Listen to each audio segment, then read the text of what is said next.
구약성경 352쪽 여호수아서 22장 6절에서부터 9절까지 제가 봉독해 올리도록 하겠습니다. 제가 지난 주에 어느 밴드에 글을 하나 써서 보내며 이렇게 적었습니다. 1월은 새로운 시작의 워밍업과 같은 시간이었다. 그런 생각이 든다는 거죠. 설이 지나고 2월을 맞이했는데 본격적으로 한 해를 시작해야 하는 시점을 맞이한 거죠.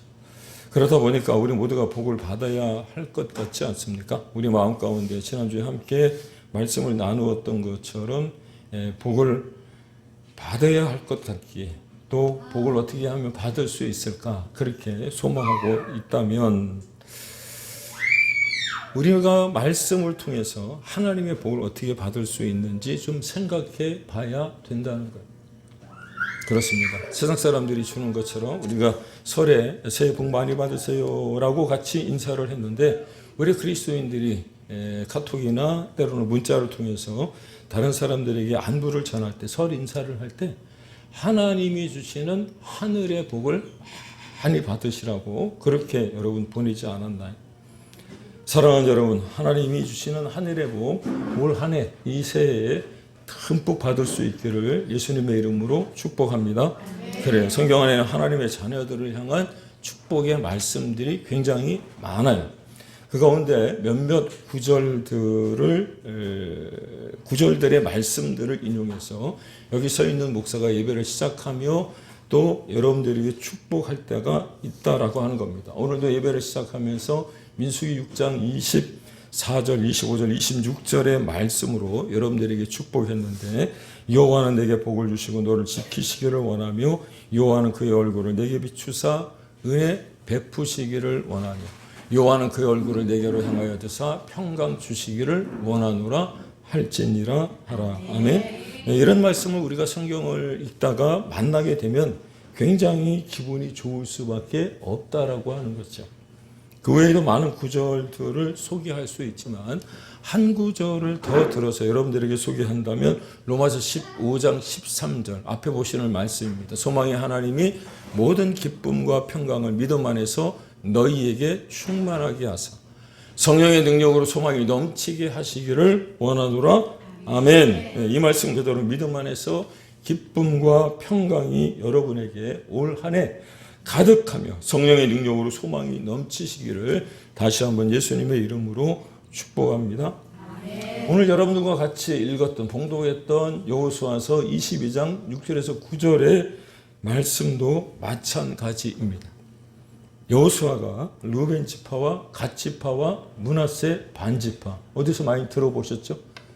최근에 여호수아서를 계속 묵상하는 가운데 이 세 지파 정확하게 말하면 두 지파 반인데 이 지파의 이름들을 우리가 귀에 익도록 아마 여러분들이 들었을 것이라고 생각합니다. 그런데 르벤 지파와 갓 지파와 이 므낫세 반 지파를 여호수아가 축복하는 장면이 기록이 되어져 있어요. 그렇다면 이 지파들이 어찌 이런 복을 받을 수 있었을까? 이유가 있지 않겠습니까?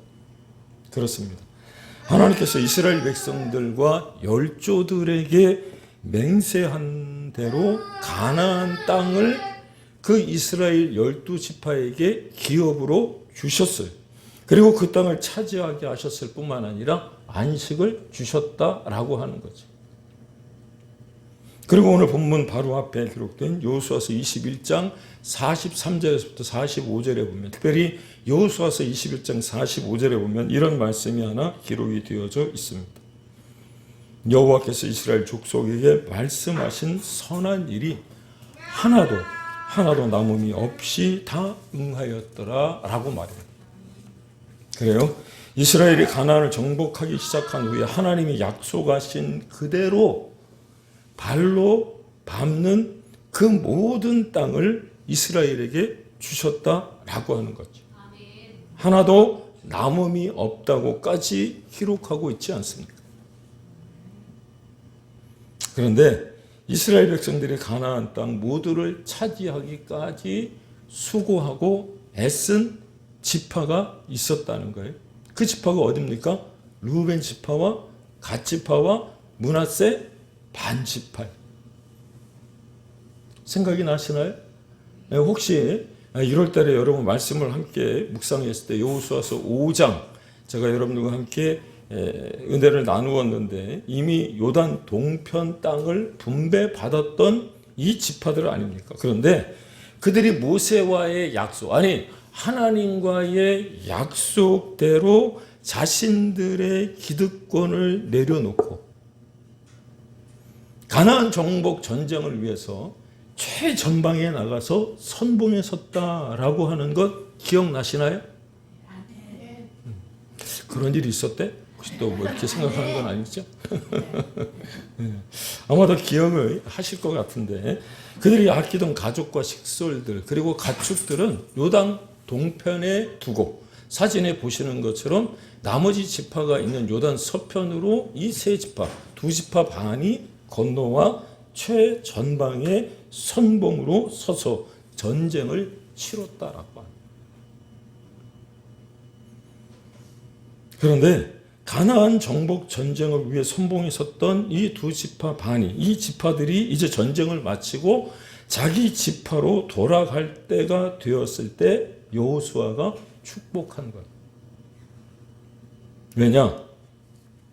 이 지파들이 전쟁을 위하여 파견한 숫자가 거의 한 4만 명 정도 되는데 다른 지파들이 가나안 정복 전쟁을 할 때 그 남은 지파들이 그 기업을 차지하기까지 땅을 분배받을 때까지 함께 열심으로 싸워주고 임무를 완성해 주었다라고 하는 거예요. 그러니 정말 복을 받을 수밖에 없고 또 복을 받을 만한 사람들이 아닌가요? 그러므로 우리 인생도 이렇게 복 받을 인생을 살아갈 수 있기를 예수님의 이름으로 축복합니다. 아멘. 그렇다면 그들이 어떻게 복을 받을 만한 삶을 살았는지 그리고 이 시대를 사는 우리 또한 복을 받아야 하는데 복을 받는 자의 삶의 모습은 어떠해야 하는지 여러분 오늘 말씀을 통해서 함께 좀 은혜를 받는 시간이 될 수 있기를 바랍니다. 근데 말씀을 묵상하면서 이런 생각이 들었어요. 이걸 또 말씀을 드려야 되나. 왜냐하면 너무나도 잘 아는 말씀이고 우리가 늘 듣던 말씀인데 너무나도 잘 아는 내용이다 보니 이렇게 말씀을 드리면 그냥 한 귀로 듣고 한 귀로 흘러갈 것 같은 생각이 들었다라고 하는 거죠. 하지만 새로운 한 해, 낯선 한 해를 시작하면 이 시점에서 우리가 다시 한번 점검해 봐야 할 말씀들이기 때문에 다시 한번 체크하고 가야 될 어떤 중요한 말씀들이기 때문에 여러분들이 마음을 열고 들으시면 은혜가 되어질 줄로 믿습니다. 그렇습니다. 르우벤과 갓 지파와 므낫세 반 지파가 복을 받을 수밖에 없었던 이유, 우리가 새해 첫걸음을 내디디면서 하나님의 복을 받아야 되는데 어떻게 하면 받을 수 있을까로 고민하잖아요. 그런데 그 하나님의 복을 받는 삶의 비결이 무엇이냐? 지도자의 명령에 순종했다는. 아멘이십니까? 네. 무슨 의미냐면 이 지파들이 다른 지파들이 기업을 다 차지하기까지 함께 도와주라고 하는 모세와 여호수아의 명령, 지도자의 명령에 따라서 열심을 다해 싸워 주었다는 거예요. 그것도 가나안 정복 전쟁이 계산을 해보니까 1, 2년이 아니고요. 무려 7년. 그러니 당연히 칭찬받을 만한 일이요. 복받을 일이 아닌가 싶습니다. 사랑하는 여러분, 하나님은 언제나 하나님의 주권을 인정하고, 아멘이신가요? 세우신 율례를 따라 순종하는 자를 기뻐하시고 복을 주시는 줄로 믿으시기를 바랍니다. 우리가 잘 아는 사울 왕, 이스라엘의 초대 왕이었던 사울이 왜 하나님께 버림을 받았느냐? 그가 왕으로 하나님 앞에 픽 되어졌을 때, 소명을 받았을 때만 해도 행구 사이에 숨어서 겸손했던 그가 어느 한순간 하나님의 명령에 불순종했기 때문입니다. 어제 어느 목사님이 설교를 하시는데 그런 얘기를 하시더라고요. 마침 오늘 제가 이 사울 얘기를 해야 될 것을 알았는지 사울은 다윗의 뒷공무니만 평생을 따라다닌 사람이다 이렇게 얘기하더라고요. 하나님이 왕으로 세우셨으면 이스라엘이라고 하는 나라를 다스려감에 있어서 하나님의 말씀에 따라 그 명령에 따라 순종하고 하나님의 말씀으로 그 이스라엘 백성들을 다스리고 또 세워가야 됨에도 불구하고 그 한 사람 다윗 때문에 그 인생을 망쳤다는 것 뿐만 아니라 사무엘상 15장에 보시면 아말렉과의 싸움에서 모든 것을 다 멸하라고 하신 하나님의 명령이 있었음에도 불구하고 자신의 눈에 보기에 좋았던 소나 양과 같은 것들을 남겼어요. 숨겼단 말이에요.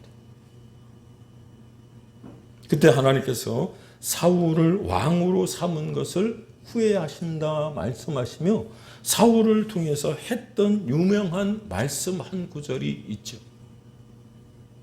사무엘상 15장 22절 23절입니다. 여호와께서 번제와 다른 제사를 그 목소리 순종하는 것을 좋아하심같이 좋아하시겠나이까.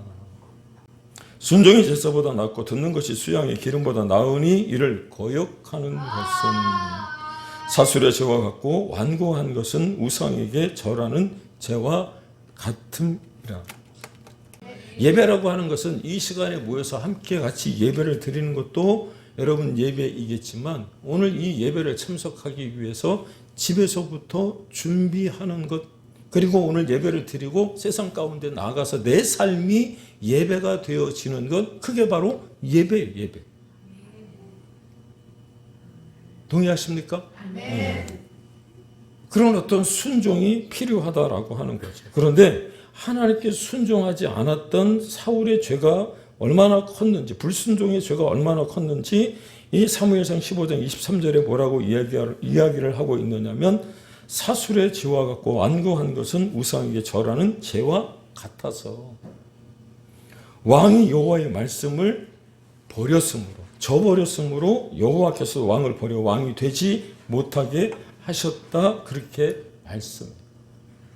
반면에 다윗은요 하나님께서 말씀하신 그 말씀 그대로 순복하는 삶, 순종하는 삶을 살았기에 하나님의 마음에 합당한 사람이 되었다고 하나님의 마음에 합한 사람이라고 그렇게 칭찬을 듣지 않느냐라고 하는 거죠. 두 번째, 복을 받을 수밖에 없었던 이유 중에 하나는 할 수 있는 모든 것을 다해서 최선을 다해 충성했다.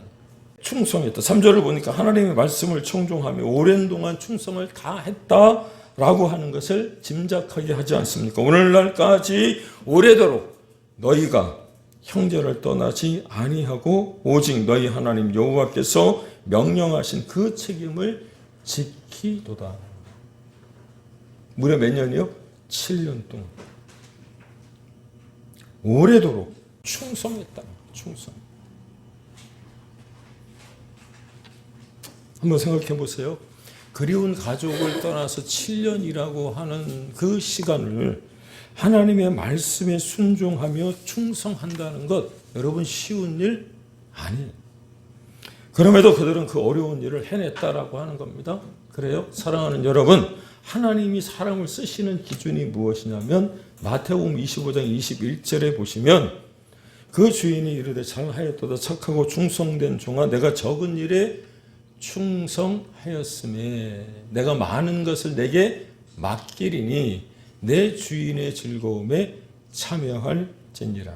아멘. 비록 알아주지 않는 일, 남이 보지 않는 것 같은 작은 일일지라도 얼마나 충성을 다했는지 하나님은 그것을 보신다. 믿습니까? 네. 하나님이 여호수아를 이스라엘의 지도자로 세우실 때도 바로 그런 모습을 보지 않았을까요? 여호수아를 모세의 후계자로 세우실 때 이런 관점에서 여호수아를 하나님은 눈여겨 보셨다는 거죠. 최근에 어느 드라마의 제목에 보면 나의 완벽한 비서 있잖아요. 비서. 예. 그것처럼 아마도 모세의 뒤를 따라다니며 충성스럽게 그림자같이 섬기고 따르는 모습을 아마도 하나님은 기쁘게 받으시지 않았을까. 엘리사도 마찬가지입니다. 엘리야의 뒤를 이어서 이스라엘의 지도자가 되고 선지자가 되어졌을 때 하나님께 부름을 받았던 그 상황을 보면 이 엘리사에게는 7겨리의 소를 몰 만큼 부자였음에도 불구하고 이 르우벤 지파와 갓 지파와 므낫세 반 지파가 그랬던 것처럼 그 기득권을 다 내려놓고 소위 지금으로 말하면 건물주라고 하는 닉네임이 붙을 수 있음에도 불구하고 그것을 포기하고 엘리야를 따랐을 때, 충성을 다했을 때 스승인 엘리야보다 갑절의 기적을 하나님께 구했던 것처럼 그가 그 갑절의 기적을 나타내는 큰 일을 감당한 줄로 여러분 깨닫기를 바랍니다. 그래요. 언젠가도 말씀을 드렸습니다만 우리가 사람을 보고 또 사람의 외모를 보고 판단할 때가 얼마나 많냐라고 하는 거죠. 그러나 사람을 판단할 때 그 사람의 수완과 재능과 또 어떤 능력만 보면 실패할 수밖에 없는 거죠. 그래서 하나님이 다윗을 이스라엘의 왕으로 세우실 때 하셨던 말씀이 뭐예요? 사람을 외모로 취하지 아니하고 중심을 보신다 그랬어요. 이 말씀을 로마서 2장에도 나와요. 하나님은 외모를 보지 아니하신다. 그렇습니다. 설교를 준비하는 중에 제가 자료를 찾다가 쇼츠 한 달을 봤어요. 쇼츠 아시죠? 1분 정도 되는 짧은 동영상인데 이걸 제가 말로 설명을 드릴까 하다가 제가 말씀으로 여러분들에게 드리면 감동이 안 될 것 같아요. 이게 정말 지어낸 이야기 같을 것 같은 생각이 들어서 타교의 목사님의 설교 쇼츠이지만 여러분들에게 좀 직접 보여드리는 것이 낫겠다. 여러분 충성이라고 하는 게 무엇인지 이 목사님의 동영상을 통해서 한번 좀 보시면 좋을 것 같아요. 보세요. 고영란 집사님의 이런 일화가 있습니다.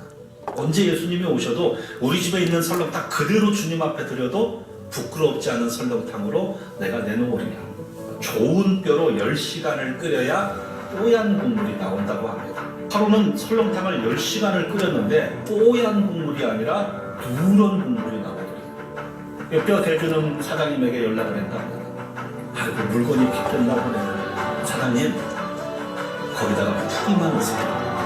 다른 집은 다 그냥 그 뼈 쓰고 풀이 맡아서 내보냅니다. 그런데 이 오집사님은 내가 내일 이거를 끓여놓는데 예수님 와서 드실 수 있을까?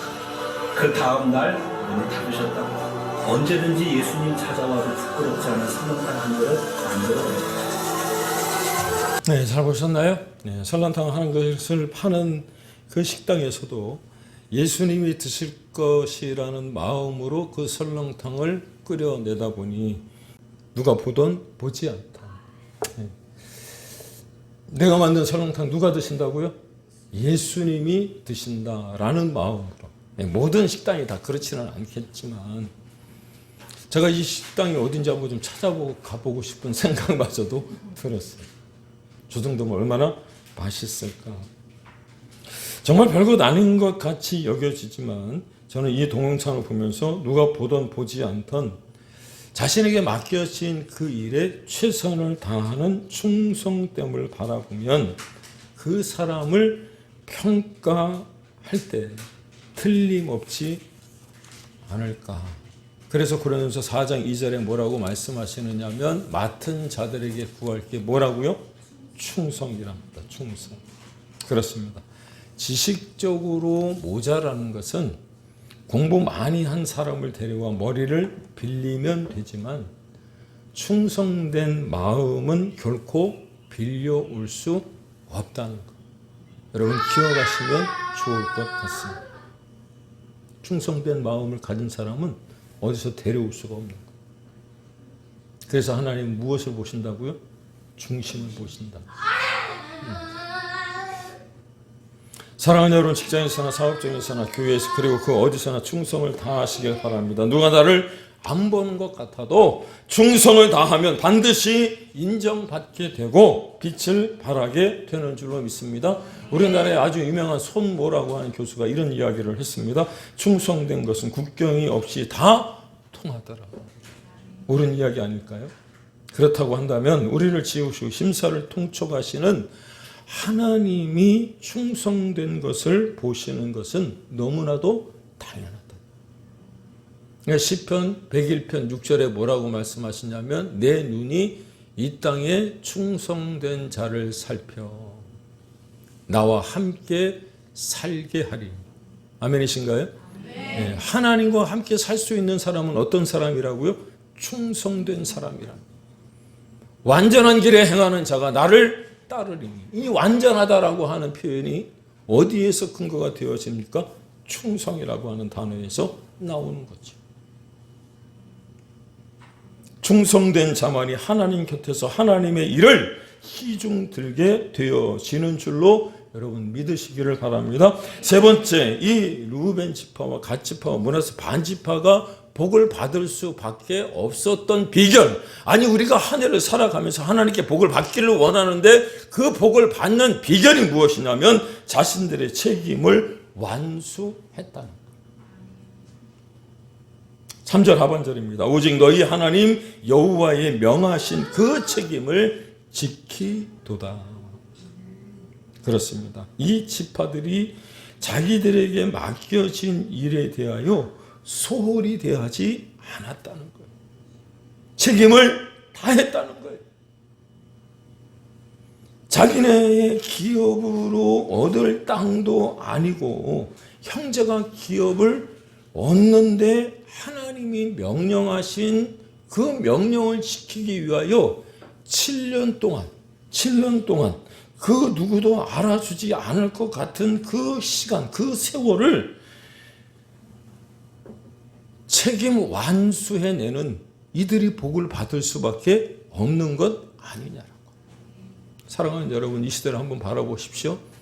책임을 지려고 하는 사람들이 그리 많지 않잖아요. 말을 해놓고도 그 책임을 안 져요. 다윗의 얘기를 조금 더 해볼까요? 다윗이 사무엘상 17장 34절에 보면 그가 골리앗과 맞서 싸우기 전에 사울이 골리앗 앞에 설 다윗을 염려하면서 이 갑옷과 칼을 내어줄 때 다윗이 사울에게 했던 말이 있습니다. 뭐라고 얘기하냐면 다윗이 사울에게 말하되 주의 종이 아버지의 양을 지킬 때, 여러분 누구의 양이요? 아버지의 양. 내 양이 아니에요. 내 양이. 아버지의 양을 지킬 때 사자나 곰이 와서 양떼에게 새끼를 물어가면, 그렇죠? 아버지의 양 가운데, 그 많은 양 가운데 한 마리, 당연히 곰이나 사자가 와서 물어갈 수 있지. 그리고 어떻게 해요? 눈 감고 못 본 척 할 수 있었지만 그렇지 않았다는 거예요. 양떼에서 새끼를 물어가면 내가 따라가서 그것을 치고 그 입에서 새끼를 건져 내었다고 이야기하더라는 거예요. 사랑하는 여러분, 다윗이 이세의 몇 번째 아들인 줄 아십니까? 8번째 아들, 8번째. 이스라엘의 숫자를 굉장히 중요시하는 나라 가운데 하나죠. 7이라고 하는 완전수, 10이라고 하는 완전수 외에 8이라고 하는 숫자는 버린 숫자예요. 버린 숫자. 중국은 8이라고 하면은 죽고 못 살잖아요. 그래서 빠르빠르 그래서 88 뭐 이런 거 굉장히 좋아하는데 이스라엘은 8이라고 하는 숫자는 버린 숫자입니다. 8번째 아들은 이새가 다윗을 버렸다라고 하는 말과도 동일한 말이에요. 그의 아버지 이새는 다윗을 버린 아들로 생각을 했는데 다윗은 그에게 맡겨진 그의 아버지의 양을 지키기 위해서 목숨을 내놓을 만큼 책임을 다했다는 거죠.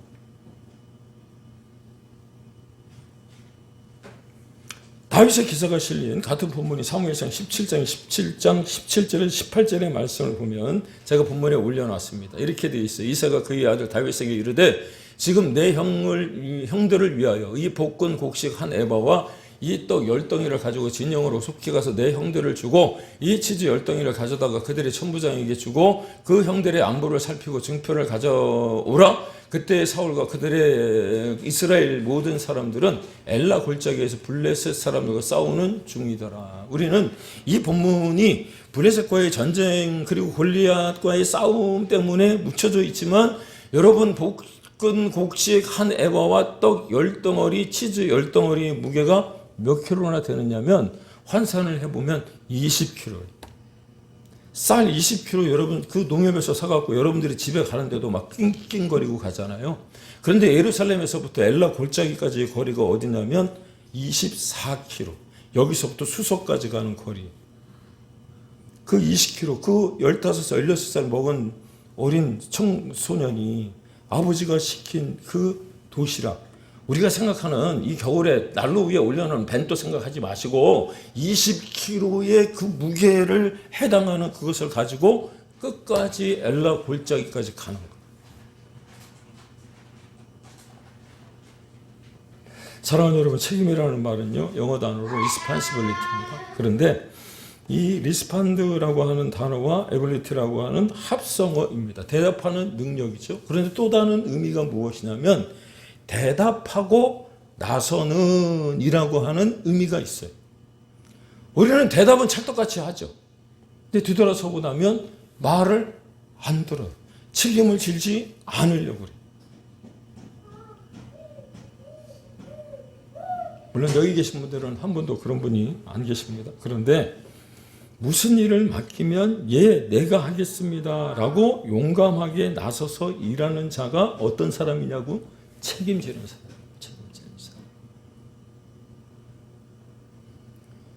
주일에 하나님 앞에 나와 예배를 드리는 것도 여러분 목사와의 약속이 아니에요. 하나님과의 약속이죠. 전도를 하다 만났어요. 네, 그동안 내가 만나지 못했던 그 하나님, 목사님을 통해서 내가 복음을 듣고 또 교회에 나와서 예배를 드리며 내가 그 하나님을 더 가까이 가기 위하여 마음의 결단을 했다면 네. 여러분 책임을 지는 사람, 용감하게 나서는 사람, 바로 그런 사람이 복을 받을 수 있는 줄로 깨닫기를 바랍니다. 그래서 저는 로마서 8장 39절의 말씀으로 결론을 좀 내리고 싶은데요.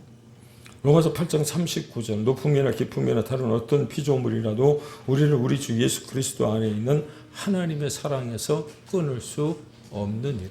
많이 보신 말씀 아닙니까? 이 말씀을 보시면서 우리가 깨닫고 느끼는 것 중에 하나가 무엇이냐면 하나님은 그 어떤 순간에도 우리를 결코 포기하지 않으신다. 끝까지 책임지시겠다는 믿습니까? 네. 그렇다면 우리의 존재가 하나님의 사랑 안에서 결코 끊어질 수 없기에 우리가 하나님의 자녀인 우리야말로 여러분 자기 인생의 책임을 다하는 삶을 살아가야 하는 줄로 믿으시기를 바랍니다. 예. 교회에 대하여, 하나님께 대하여, 옆에 있는 성도들을 대하여, 가정을 대하여, 또 가족에 대하여 여러분 그 책임을 다하는 거죠. 동의하십니까? 예, 그렇습니다. 무슨 일을 하든 내 일 하는 것처럼. 예. 내 일을 하는 것처럼. 그래요. 하나님이 내게 맡겨주신 그 일, 여러분 내 일처럼 내가 주인인 것처럼 책임 있게 그 일을 감당할 때 여기에 하나님의 축복이 있는 줄로 믿으시기를 바랍니다. 다시 한번 리마인드 합시다. 복을 받을 수 있는, 복 받는 삶의 비결 그 세 가지. 첫 번째가 무엇이었습니까? 지도자의 명령에 순종함. 순종할 때 복을 받는 거고요. 두 번째, 충성을 다해 내게 맡겨진 그 일을 감당하는 것. 뿐만 아니라 그 일이 조금 어렵고 힘들다고 할지라도 책임을 다하면, 할렐루야! 예, 책임을 다하면 올 한 해 살아갈 때 하나님께서 우리에게 복을 허락해 주셔서 내가 복을 따라다니는 삶이 아니라 하나님의 복이 언제 어디서나 우리 모두에게 임하게 되는 믿음의 종들이 다 되어질 줄로 믿습니다.